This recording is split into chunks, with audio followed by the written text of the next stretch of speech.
Tulianza mara ya kwanza, tukapata mashine ya kwanza baada ya kuwa imekamilika mwezi wa pili mwaka wa jana, na leo tumekuja hapa baada ya mitambo yote 9 kuwa imekamilika.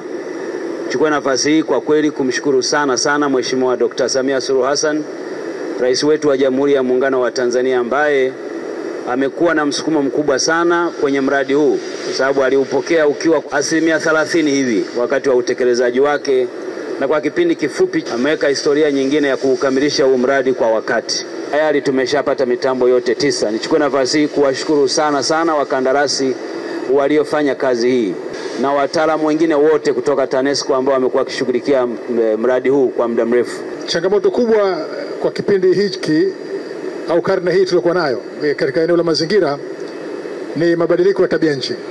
Kama serikali kupitia wizara hii tutashirikiana na wizara yako kuweza kukabiliana na changamoto zinazosababishwa na mabadiliko ya tabia nchi ili mradi huu uweze kutumika wakati wote unapohitajika, na hasa kipindi ambacho ni cha ukame.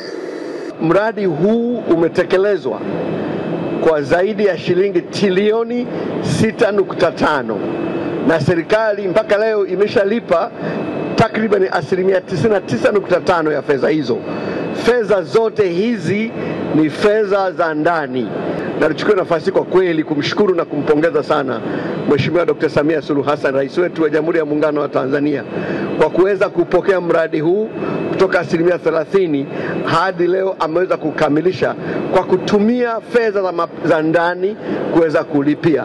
Hiyo ndio ilikuwa ndoto ya Mwalimu Nyerere, nchi iweze kujitegemea, na huko aliko Mwalimu Nyerere anaweza akapumzika kwa amani akijua kwamba binti yake Mheshimiwa Dr. Samia Suluhu Hassan ameweza kubeba ndoto yake ya kuifanya nchi yetu jitegemee kwa kukamilisha mradi huu muhimu sana katika ukombozi wa kiuchumi.